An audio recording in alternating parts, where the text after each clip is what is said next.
열심히 살았는데 노후엔 왜 더 가난할까? 60년 대생의 잔혹한 현실. 젊을 땐 그렇게 열심히 살았는데 왜 늙어선 더 가난하지? 요즘 60년 대생들이 가장 많이 하는 말입니다. 산업화 시대를 온몸으로 겪고 IMF 때도 버텨내고 아이들 뒷바라지의 직장에서도 허리 휘도록 일했습니다. 열심히 살았다고 자부할 수 있어요.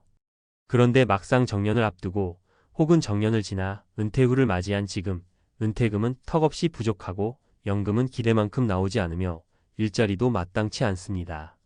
살면서 최선을 다했는데 지금은 생존을 걱정해야 한다는 현실이 잔인하게 느껴집니다.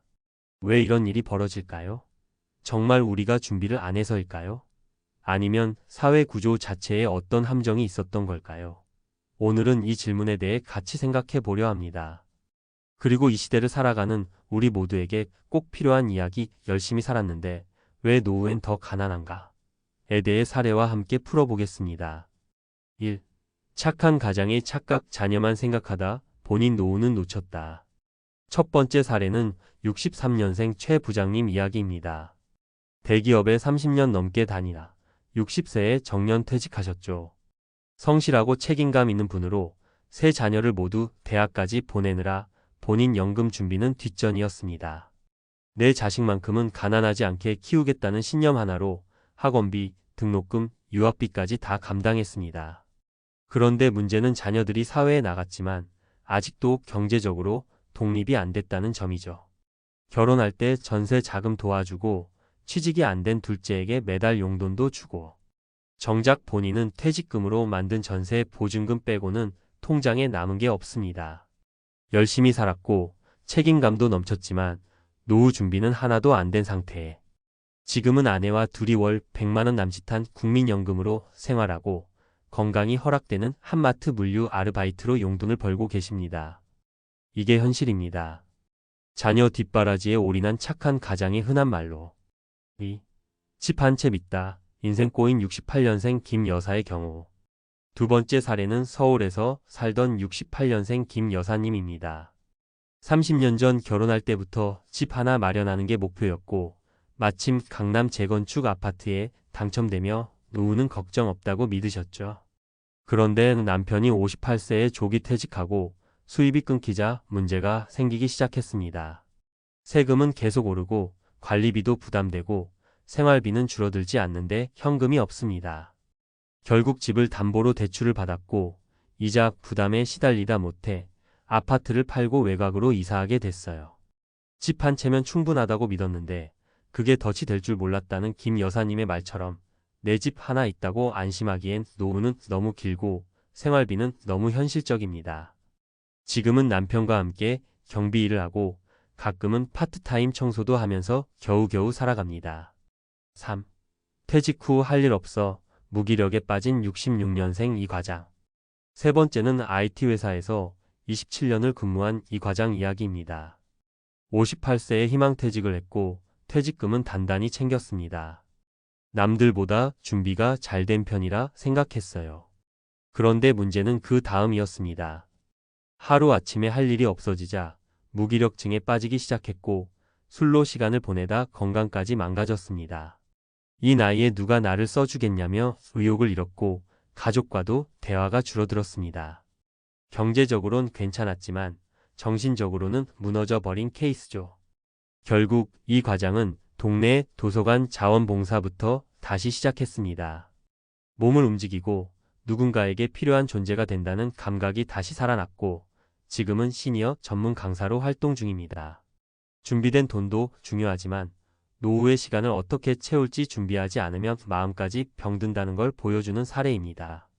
왜 60년 대생은 이렇게 가난해졌을까? 이 세 사례를 통해 보면 60년 대생이 가난해진 건 단순히 돈이 없어서가 아니라 돈에 대한 준비 방식이 잘못됐기 때문입니다. 자녀 중심의 투자.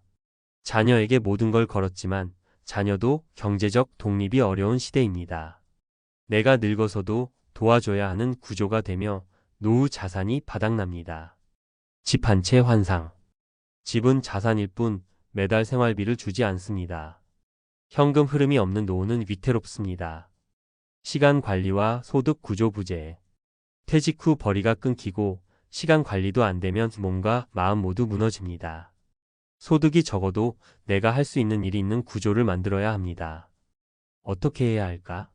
지금이라도 늦지 않았다. 60년 대생, 지금 60세 전후인분들에게 말씀드리고 싶습니다. 지금이라도 늦지 않았습니다. 지출 구조를 바꿔야 합니다. 전기 지출을 줄이고 소비 습관을 단순화하세요. 작은 행복에 만족할 수 있어야 합니다. 노동이 아닌 수입을 고민하세요. 몸으로 버는 일은 오래 못합니다. 소액이라도 매달 들어오는 수입 구조를 만드세요. 유튜브, 블로그, 공방, 텃밭 농사, 온라인 판매 등 가능성은 많습니다. 노후에 의미 있는 시간을 설계하세요. 내가 좋아하는 일을 작게라도 해보세요. 강사, 봉사, 마을활동, 글쓰기. 필요한 사람으로 존재할 때 삶의 활력이 살아납니다. 마무리하며 우리는 충분히 열심히 살았습니다. 하지만 노후는 열심히가 아닌 현명하게 준비해야 하는 시기입니다. 60년 대생은 지금 노후 생존을 위해 선택해야 할 중요한 갈림길에 서 있습니다. 늦었다고 생각할 때가 진짜 시작입니다. 지금부터라도 지출을 줄이고 수입 구조를 고민하고 내가 하고 싶은 일을 찾는 것. 그게 바로 가난하지 않은 노후, 나다운 삶을 지키는 길입니다. 늦지 않았습니다. 지금부터라도 바꿔보면 됩니다. 그럼 이제 실질적으로 뭘 어떻게 해야 할까? 마음은 알겠는데 막상 뭐부터 시작해야 할지 모르겠다는 분들 정말 많습니다. 그래서 제가 꼭 말씀드리고 싶은 건 아주 작고 현실적인 첫걸음부터 시작해야 한다는 거예요. 1. 매달 나가는 돈부터 체크하세요. 가계부는 노후 생존 무기입니다. 은퇴하고 나면 돈 버는 일보다 돈 안 쓰는 일이 훨씬 중요해집니다. 그런데 많은 분들이 정작 내가 매달 어디에 얼마를 쓰는지 몰라요. 습관처럼 지출이 계속되고 특히 고정비용은 무심코 지나치기 쉬워요. 자동이체 보험료만 해도 꽤 큽니다. 그중엔 지금 필요 없는 것도 많고 실비보험이나 치매보험 정도만 남기고 정리해도 됩니다. 통신비, OTT, 유료 구독 서비스 등도 과감히 줄여야 해요. 차 유지비도 생각보다 큽니다. 대중교통으로 전환하거나 지역 단위라면 전기 자전거도 한 방법이죠. 추천 실천법. 일주일만이라도 가계부 써보세요. 손으로 쓰면 더 좋습니다. 어디에 세고 있는지 명확히 보이면 줄일 수 있습니다. 이거 하나로도 매달 20만 원은 줄일 수 있어요. 2. 작은 일거리가 큰 희망을 만듭니다. 월 30만 원만 벌어도 삶이 달라집니다. 이 나이에 누가 써줘요? 많은 분들이 그렇게 말하지만 실제로 보면 누군가는 이미 하고 있습니다. 그리고 중요한 건 크게 버는 게 아니라 작게 꾸준히 버는 겁니다. 어떤 분은 반찬 배달을 해서 월 20만 원을 법니다. 동네 어르신들에게 반찬 만들어주는 일이죠. 어떤 분은 텃밭에서 기른 채소를 주말 장터에 내다 팔아요. 많지는 않지만 10만 원씩 벌어요. 어떤 분은 동네 작은 카페에서 하루 3시간만 아르바이트를 합니다. 일도 재미있고 사람도 만나고 월 40만 원 정도 들어옵니다. 핵심은 내가 할 수 있는 일 하나만 찾는 것입니다. 몸이 무겁다고요? 괜찮아요. 컴퓨터 앞에서 앉아서 할 수 있는 일도 있습니다. 지식 콘텐츠 정리, 자막 작업, 시니어, 유튜브 채널 운영, 중고거래, 쿠팡 파트너스. 요즘은 기술보다 경험이 돈이 되는 시대입니다. 3. 시간을 재설계해야 합니다. 삶의 중심을 나에게로. 은퇴 후 하루가 너무 길다고 하시는 분들 많죠? 그 시간 동안 뭘 해야 할지 모르니 TV만 보거나 술 한 잔에 하루를 흘려보내게 됩니다. 그렇게 1년만 지나도 몸도 마음도 무너져요. 그래서 꼭 필요한 게 바로 시간 루틴 재설계입니다. 예를 들어 이렇게 해보세요. 아침 산책 30분, 집에서 간단한 스트레칭. 오전 유튜브 강의 듣기, 동네 평생교육 참여, 글쓰기. 점심 이후 간단한 부업 혹은 봉사활동. 저녁 가족과 식사, 독서 정리. 중요한 건 하루를 내가 통제한다는 감각이에요. 노후는 돈보다 시간과 건강이 자산입니다. 그걸 어떻게 쓸 것인지 스스로 선택할 수 있어요. 진짜 자유로운 노년입니다. 마무리하며 이제는 행복을 설계할 시간입니다.